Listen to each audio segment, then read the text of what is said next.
Hey guys, and welcome back to my channel for another midweek mystery video, where today we're going to talk about the case of Camille Dardanes Dotson.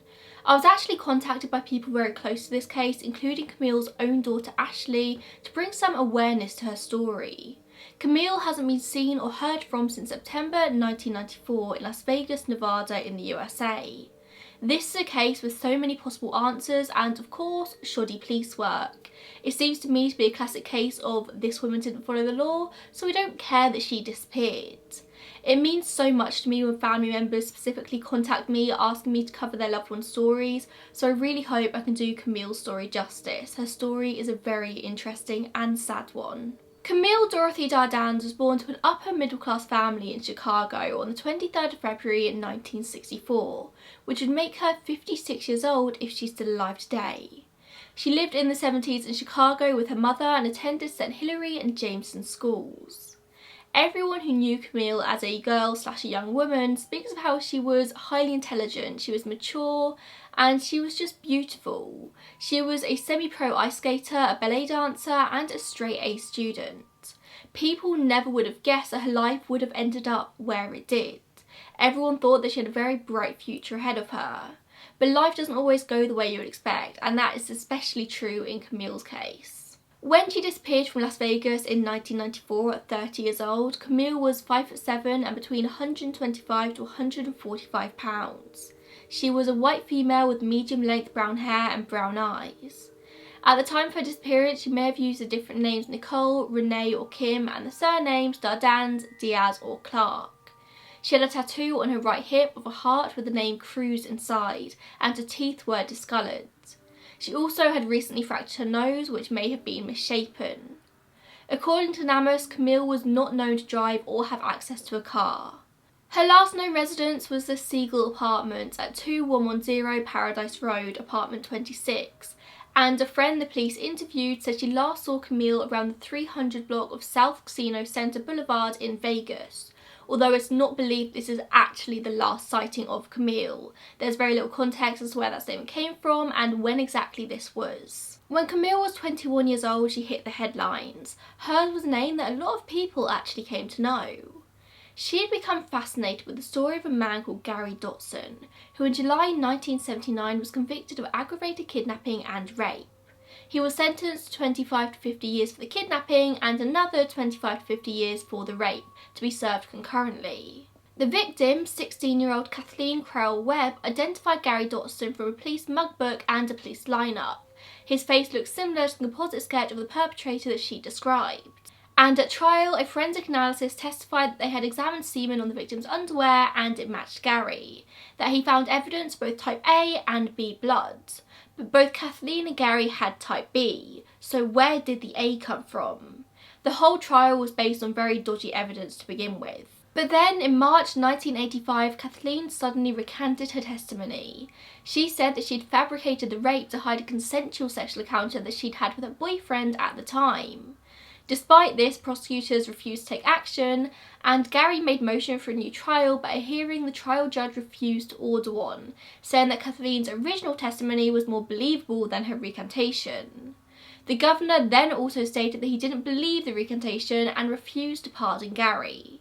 But in May 1985, he commuted his sentence to the 6 years he'd already served, pending good behaviour. It wasn't until 1989 that the Chief Judge of Cook County Criminal Court ruled that Gary was entitled to a new trial after DNA evidence proved that semen could not have come from him, but could have come from the boyfriend. So Gary's conviction was finally overturned and he was officially pardoned in 2002. Camille followed Gary's story avidly as it unfolded on TV. She's described by people who knew her as a very empathetic person. She felt very strongly for others and she always saw the best in people. And she felt so strongly towards this man on TV that she felt she had to attend his clemency hearing, which was open to the public. Camille approached Gary and gave him a single white carnation, something which it seemed the press latched onto and was widely reported. It was a very simple, kind gesture towards a man who had been wronged.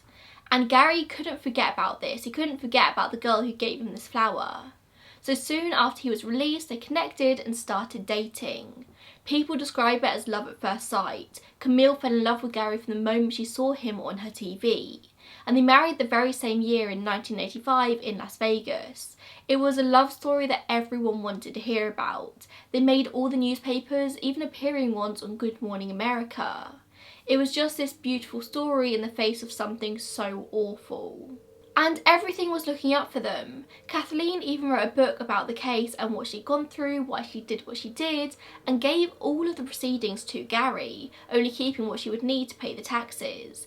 It was about $17,000, which was even more money back in the 80s than it would be nowadays. So Gary and Camille now had money, and it wasn't long after that they welcomed their first and only child, a daughter called Ashley. But from this point onwards, their dream life started on a downward spiral. As you can imagine, Gary was just a little bit traumatised from his ordeal and he struggled with alcoholism. And when he drank, he became violent, hitting Camille. He'd also blown through all of the money he'd been given from the release of the book, adding money problems onto their list.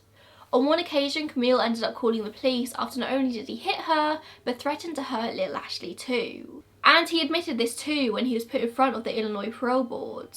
Because of course at this point he was still on parole, any breaking of the rules could get him sent back to prison. But luckily for him, Camille didn't press charges and continued to stand by him, something many abused women choose to do. She told herself and the press that he had just been tired, it had been a very long day, he didn't mean it. But of course that wouldn't be the end, and Gary continued drinking, and over the next couple of years he was arrested several times for DUIs and drunken fights in bars. More charges such as battery, theft and disorderly conduct soon followed. When he was eventually released from prison on one of these sentences, he went to his mother's house on the condition that he would enter an alcohol treatment program and promised his mother that he would never drink again. But of course this didn't last. Eventually Camille left and got her own apartment, but Gary broke in and refused to leave until she ended up calling the police, at which point he was arrested again for trespassing. In 1989, Camille finally filed for divorce and moved to Las Vegas where her mother Barbara lived, so her and Ashley could be free and safe. But of course, things were never going to be easy. Camille was a single mum with no higher education or qualifications, despite people saying that she was incredibly intelligent, and she had very little job experience.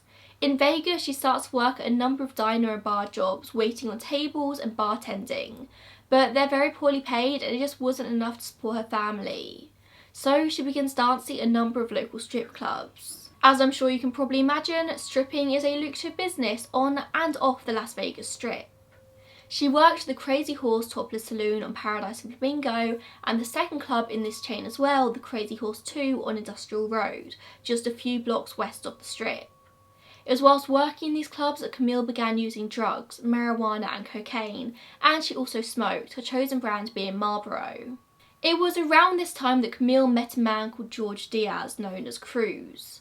From what Ashley remembers of this man, he had this very overwhelming presence and she found him quite frightening.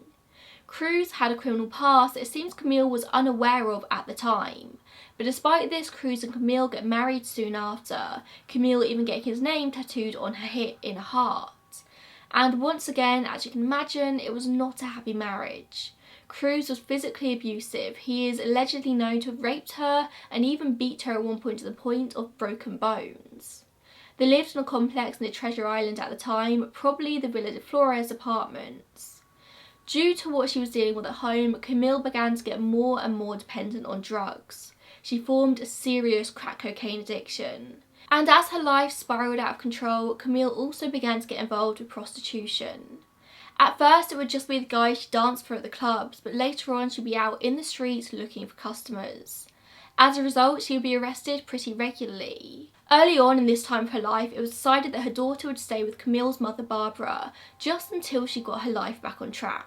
At this point, Ashley was 7 years old, and Barbara decides to move home to Chicago, taking Ashley with her. They had no idea that they would never see Camille again, who by this point was now unrecognisable from the woman she had been years earlier. The drugs had affected her appearance, her teeth were stained and discoloured, and she'd recently broken her nose, or I should say that her husband had recently broken her nose, leaving it crooked. There were multiple warrants out for her arrest, mostly drug-related charges, and she had alienated everyone who loved her. Most family and friends had cut her off because of her behaviour. I can imagine it's very frustrating trying to cope with a loved one who just doesn't seem to love themselves. It wasn't long until Camille started feeling paranoid and scared. In May 1994, she told some friends that she was afraid, but didn't state why this was, apart from that she felt she was being followed. Something was just wrong. This is the same month Ashley spoke to her mum on the phone for the last time, and according to her, Camille sounded on the phone call like she knew she was leaving, like she knew it would be the last time they spoke. Camille told Ashley that she loved her and to be a good girl. For years it was thought that it was around this time that Camille disappeared. Her family were told that the last time she was seen alive was in May 1994. But they discovered fairly recently that this information was actually false. After some research, they found a police report that showed that she was actually arraigned on the 26th September 1994. She appeared in court on that date, and that same day she exited the Las Vegas detention centre alive, and there's been no record of her since. Other addresses that it's known Camille lived at was 1309 Bridget Avenue with an elderly man called Alan Walker, and she may have spent time at the Rainbow Highland apartment with a man called William Billy Parker as well, and a man called Ross, whose surname may have been McCullin or something similar.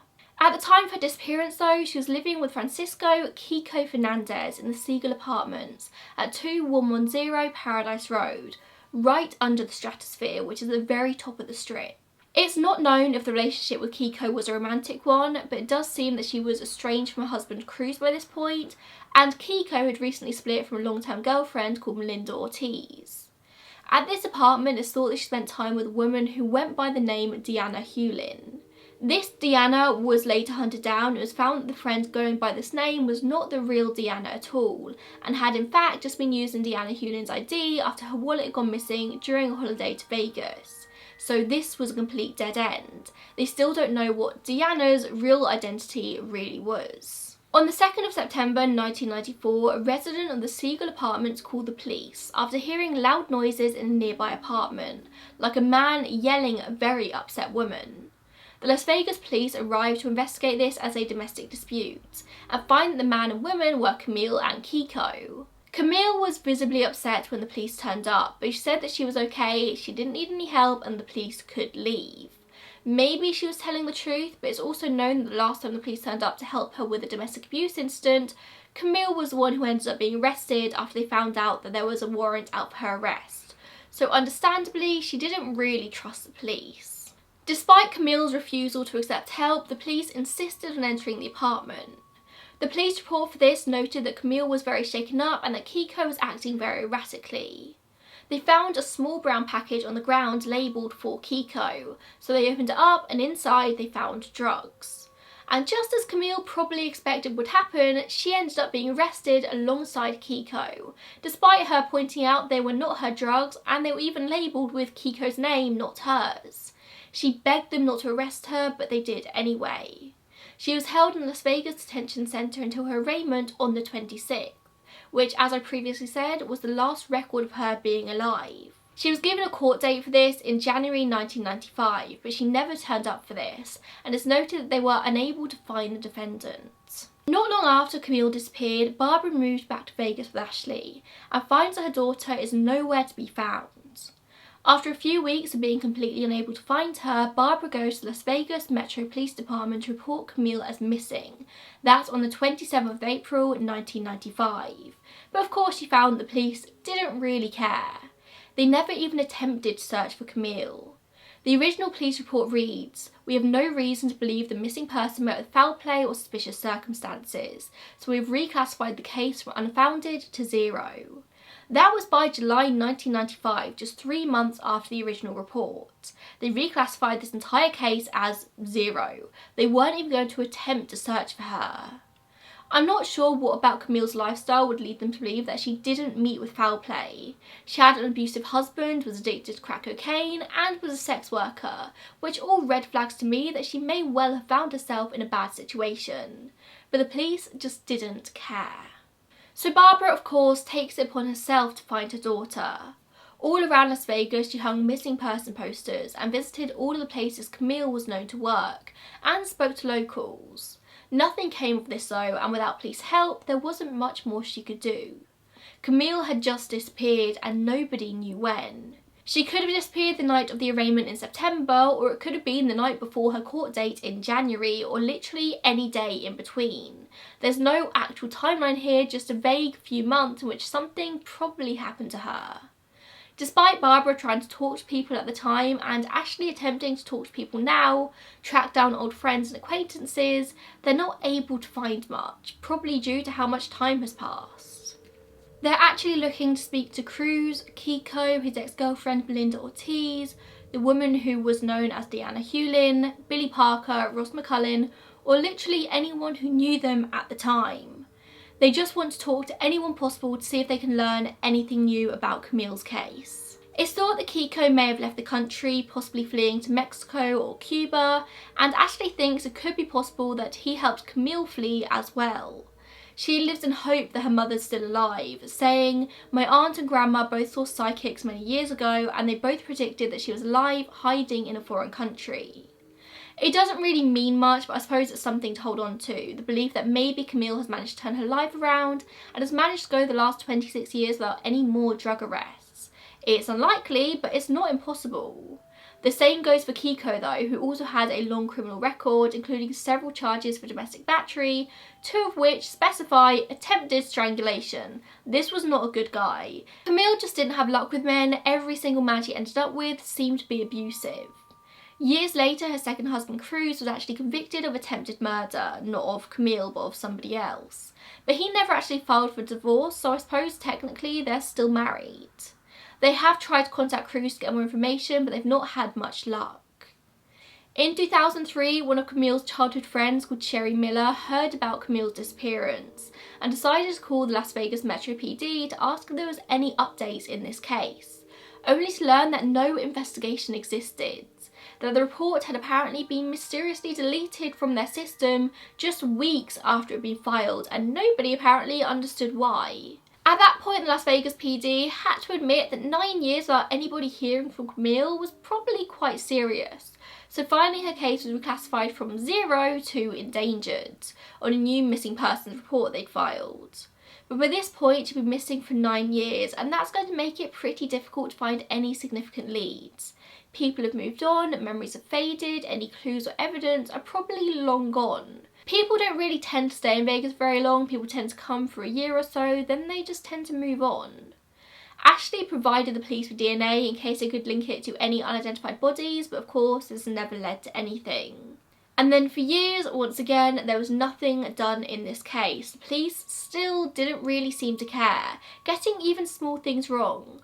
For example, how the police report on disappearance still lists her last seen date as May 1994, even though she was in their custody in the September. The detective assigned to Camille's case actually eventually retired and never put anyone new in charge, so it's very hard to speak to the right people in relation to this case. The police department don't answer their phone calls, and you struggle to get a reply via email. They just really do not care. Ashley has also contacted NamUs, who are no help. They refuse to give her any information about the case, even though they have her DNA. Camille has apparently been ruled out in the case of many Jane Does, and the most the LVMPD have done is provide some highly redacted police reports, which shouldn't even be redacted since Ashley is next of kin. She should have full access to all of this stuff, but they won't give it to her. So the case just went cold again until Ashley and others decided to have a look over everything, talk to who they can, and just try to bring more awareness to Camille's case. They found out a lot of new information, much of which I've already shared throughout this video, but they've also spoken to a lot of people who seem to have their own theories about what happened to Camille, people who knew her and the situation at the time. Which I suppose brings us to some theories about what could have happened to Camille. The most obvious one to start with being her husband, George Cruz Diaz, who we know physically abused her and was later convicted of attempted murder. He never reported Camille as missing, although they were estranged at the time, or did he even attempt to file for divorce. Ashley was able to track him down recently, where it's found he's now living in Vegas again after spending a while in Utah. They believe that Cruz was in jail at the time the missing persons report was filed, but they do not think he was in jail when she actually went missing, so he can't be completely ruled out as having something to do with her disappearance. Like I said, they were estranged at the time. Perhaps Cruz wasn't happy about it, perhaps he hurt her to the point of no return. But of course there's also another violent man that she was involved with, Kiko Fernandez, who also had a long criminal record, as I've mentioned. They were clearly having a huge argument on the night of their arrest, so perhaps Kiko was so angry at Camille for getting him arrested that he tracked her down after they were released from custody and hurt her. This is all just speculation, of course, possible theories that could have happened. We don't know any of this. Camille did not have any shortage of angry, violent men in her life, sadly. And it seems they have been able to track down Kiko and have spoken to him via text a few times, but his stories are very inconsistent with the police records, and it seems like he might be hiding something, or he might have simply got confused and forgotten details in the past 26 years. And then we have a possible theory that you might not have expected in this particular case, and that's Mafia involvement. The Mafia were a pretty big thing in Las Vegas, as you might know. We covered earlier in this video that Camille worked at 2 strip clubs, the Crazy Horse and the Crazy Horse 2, both of which were owned by mobsters. The Crazy Horse was owned by Jack Gallardi, and the club was known to be a hub for criminal activity in the area, as well as a fairly violent place to be in general. Staff members were known to assault patrons on a pretty regular basis. And the Crazy Horse 2 was pretty similar. It was owned by Gallardi's associate Rick Rizzolo and had so many links to criminal activity that it was actually raided by the FBI in Operation G-String, so named after the G-strings worn by strippers. It was an FBI investigation into bribes and unreported campaign contributions taken by local Clark County commissioners and the city council members. Basically, the owners of the strip clubs were trying to remove the local no-touch laws that were affecting their business pretty badly. The investigation resulted in the conviction of 17 defendants, and Rizzolo was ordered to sell the Crazy Horse 2 within the year as part of a plea bargain, and he was sent to prison for this also. Is it possible that Camille was harmed by someone in these clubs, yet more violent men that she seemed to be involved with? We know that at one point Camille was approached by the police to be an informant for them for the FBI, although nobody knows if she actually accepted this or not. If Camille did accept this, I can imagine it would have put her in a very dangerous position. When Camille's friends later called every single number in her Rolodex, one of the numbers found under the name Dimitri was actually a number for the FBI. I would say this is a pretty likely theory. We all know that the Mafia wouldn't hesitate to protect themselves if they're required to. And if they found out that Camille was indeed an informant for the FBI, they probably wouldn't hesitate for even a moment to get rid of her. Even if she wasn't an informant, maybe if they even suspected she was an informant, if they found out the police had contacted her about this, that would put her in a very dangerous position. But even if she wasn't involved in the FBI's operation, she was definitely involved with cops.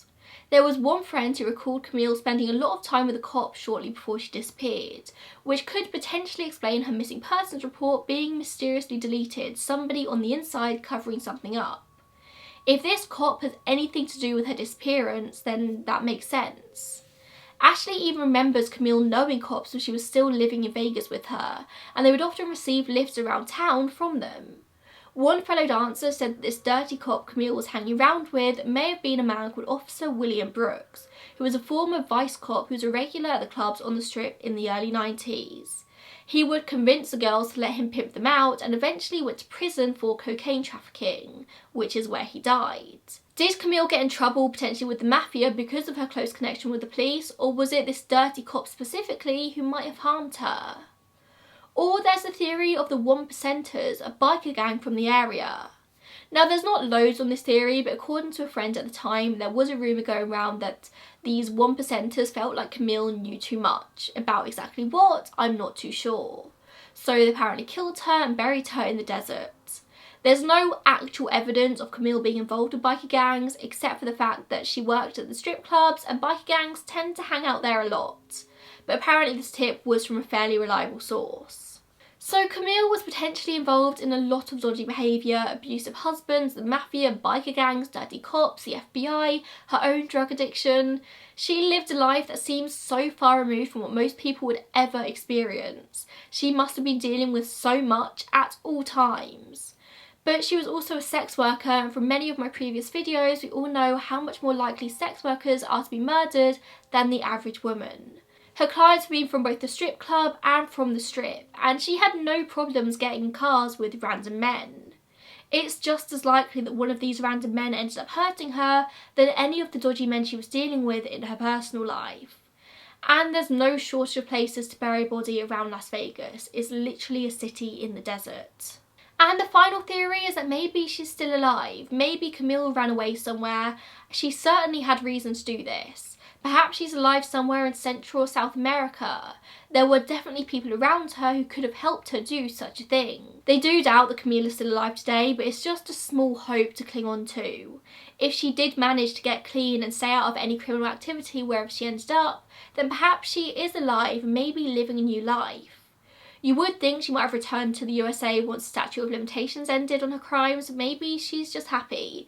It's a nice thought to have, and one that I do hope is true. The Las Vegas Metro PD don't seem to care all that much about Camille's case, so it's entirely down to Ashley and the people helping her out. They're determined to get some answers, whether that's finding her alive or discovering her body. They just want closure. As they have so little to go on, they want to hear any and all information they can, whether that's about her disappearance or just generally about her life in Las Vegas. Even the smallest thing could be a huge help. If you or anyone you know lived in Las Vegas in the early 90s, then please pay close attention and perhaps send this around to others who also lived in the area at that time. Someone might recognise Camille but know her under a different name. As I mentioned at the beginning of this video, she used many different aliases: Nicole, Renee or Kim, and surnames Dardanes, Diaz or Clark, or perhaps something else entirely. If you think you know something, then please send a message to the Facebook page, Camille Dardanes Dotson, Missing Person. Of course, I'll leave it linked down below for anyone to find, or you can send an email to findcamille@yahoo.com. I just want to say a huge thank you to the people closely involved in this case for trusting me with Camille's story. They're literally just looking for any information whatsoever, hoping that even the smallest thing could lead to a huge breakthrough. They just want some answers. Thank you so much for watching this video, and I will see you in the next one. Bye guys.